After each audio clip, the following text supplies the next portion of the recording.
Okay, so today is the 17th day of Nisan, the 15th of April, and as Gabi told me yesterday, there's an addendum. There's a little addendum here to the whole mimer. Where's the Yaakov? For you? Yeah, but here it's and it's with nikud and it's fun. Anyway. We have charged this time.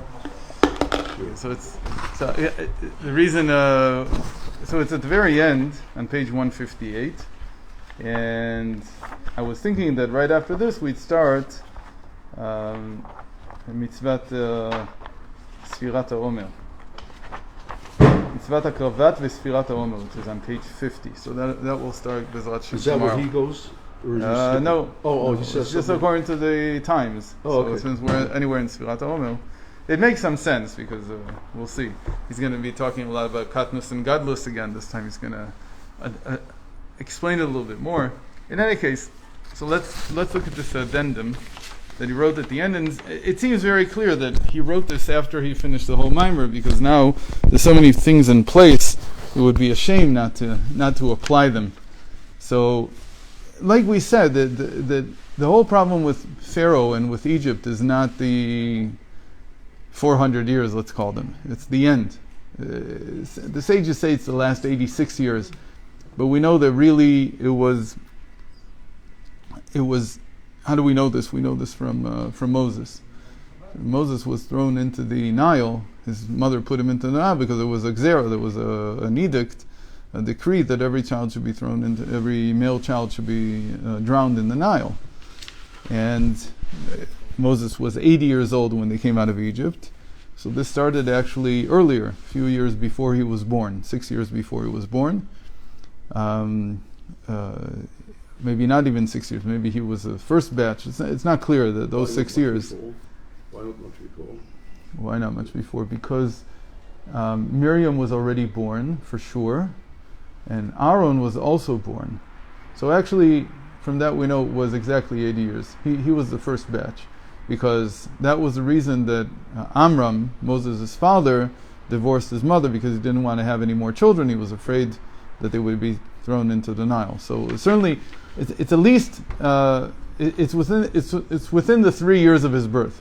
So I imagine it's 6 months of his gestation. So, and minimum it was and maximum it was 2.5 years before it was born. So that was the time of the difficult enslavement there. And what was the purpose of that? So here the Tzemach Tzedek brings us a beautiful explanation. I'm just going to read it in English, and since I translated it anyway this morning. This also explains a section in parashat Shemot with regard to Pharaoh's decree: every son that is born you shall throw into the river, and every daughter you shall let live. Why? Everything we explained here now, this makes perfect sense. Like, why make the difference between the male and the female? So we'll see. For the main intention of Pharaoh was to prevent the birth of ze'ir anpin, the small face. Right? His main thing is to keep us in gestation in Egypt, because he wants to continue receiving the effluence. So this was accomplished by throwing every male born to Israel into the river, which represents understanding, known as a river, as in the river that goes out from Eden. So what did he do? He said, the river, this is an amazing thing. It's a very important thing to understand about Egypt. That Egypt is the Nile is Egypt. That's how he say. And what do we say about Mitzrayim? We said it was Meitzar Mi. It's the straits of the mother. Mi, we said, is the mother. Meitzar Yam, Meitzar Mi. Right? Because of 50 gates of understanding. So who is Mitzrayim? It's the Nile. It's the Nilus itself. It's the Ye'or. That is their source of life, and that's how they identify themselves. So to throw the male children into the Nile is to return them to the womb. That's what he's saying. He's saying they were born, but if they're born, so now they'll leave Egypt, because they're going to become mature. So I don't want them to mature. How do I prevent them from maturing? Again, you have to think about like a magical mindset. So he says, I'll return them to the womb. Which womb? The womb of Egypt, to Egypt itself. So that's why he wanted to throw the males into the river. How do we know that the river is understanding, is Imma, is the womb? Because we have this very important description in the beginning of the Torah that a river that goes out from Eden.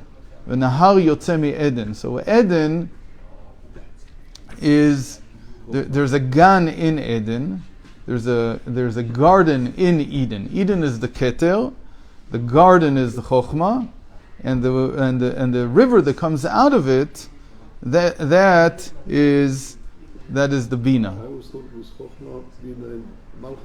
I thought that the gun is Malchut, Okay. but the Nile is Nile. So- and the Eden is Chokhmah. The simple explanation is Eden, Gan, Nile, Onig.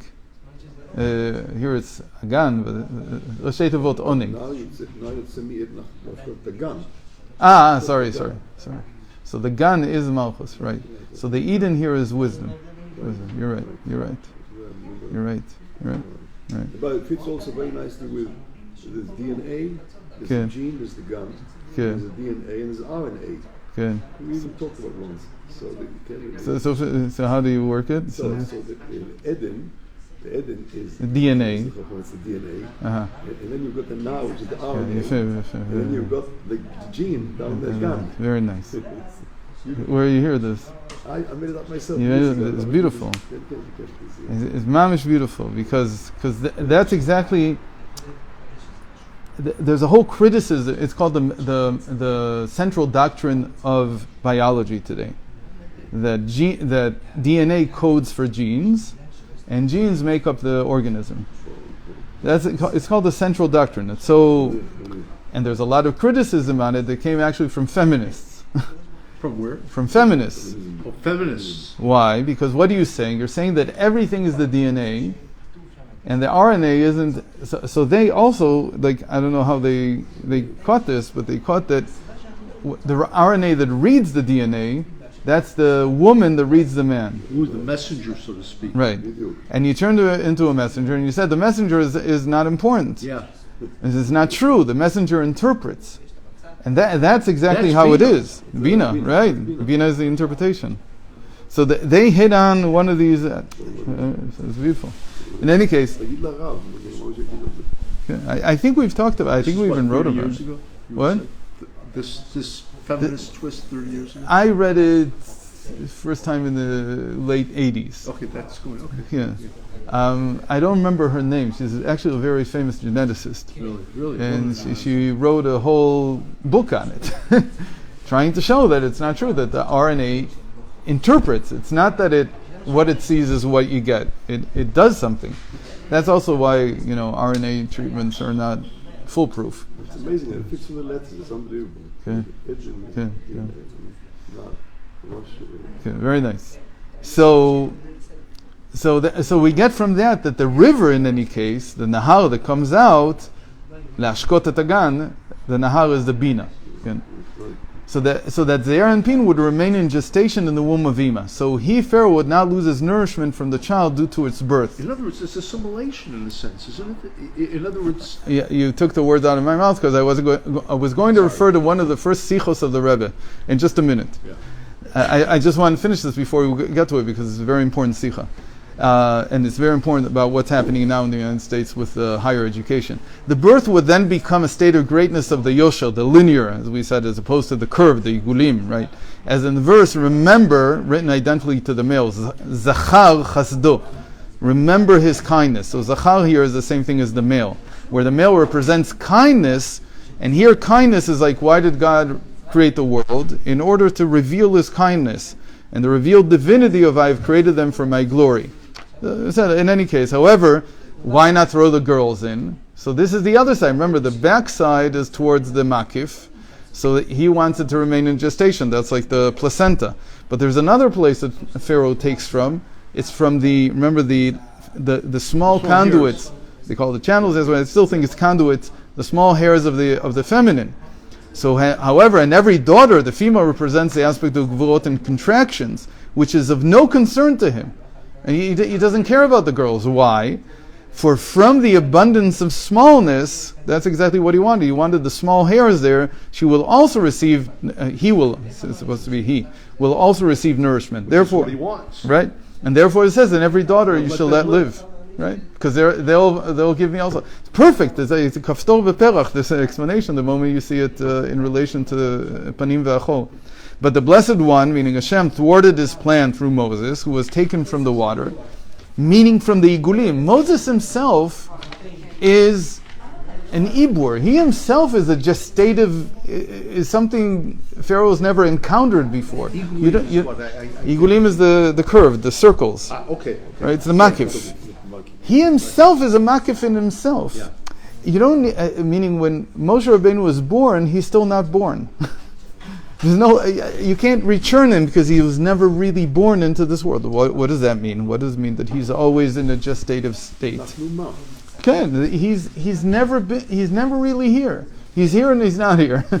He's born into the world, but he's not from this world. So how do we say it in the Chassidus? We say he's from the previous Shemitah. He's from the previous 7,000 years, really, which means he's from the Shemitah of Toh. He's from the state of chaos, which was before. And he doesn't feel himself to be anything. He's nothing to begin with. So Pharaoh thought that through him nourishment would come as well. So that's why he thought he could take him. Now he saw that there was a gestative guy, like this guy's alive and he's still in gestation. It's great. I'll take him to me. I'll raise him in my palace. He was aware of his special. What he's saying is he was aware that this was a Jewish child. He knew that this wasn't just some.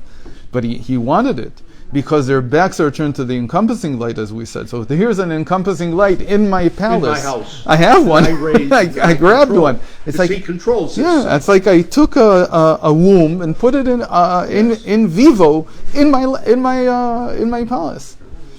But he was mistaken. For Moses came from the encompassing light that illuminates the inner aspect. That we need to talk about a lot more about. What does it mean that there's a makif that penetrates the pnimi? There's a makif that's not like the regular makifim. Most of the makifim, what kind of makif is something that's internal? That's the yechida that comes down. That's like the Mashiach. The Mashiach is someone who's not in this world and yet is completely in this world. He completely penetrates. So this is a long topic. We're not getting into it. And that was the cause of his downfall. This concludes the addendum. So I just wanted to mention what Velvel said. One of the first sichas in Likutei Sichos, it's on Bo, is the Rebbe going against higher education in the United States. And he says that higher education is the Nile of the United States. He says they throw their children into it and they want them to come out Jews. And it's not going to happen. It's exactly the opposite. What are you doing? The Jewish parents put them in there because they think that this is the way that they're going to come out Jews. Come out Jews because a Jew has to be involved in society. And so you can be involved in society. You can contribute to society. You can do that. But to go to higher education, especially the way that the Rebbe saw where it's going, that this is going to turn them all into people who hate Yiddishkeit. Who are the professors who turned higher education in the United States into the Marxist colony it is today? A lot of them were Jews. A lot of them. No, I'm not saying all of them, but a lot of them. Because I'm not talking about the people who are there now, the 20-year-olds now. I'm talking about the people 40s, 50s, who are 60 and 70. See this in Israel. In Israel, same thing. So he said that's the Nile today. That's where you throw them in.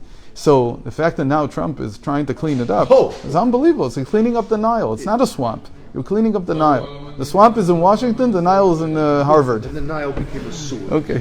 so that's we concluded with this. I didn't know this. I know he was against it, but I didn't. No, he's got a task force now that's unbelievable, and he knows that the main thing is to stop anti-Semitism. That's what they're doing.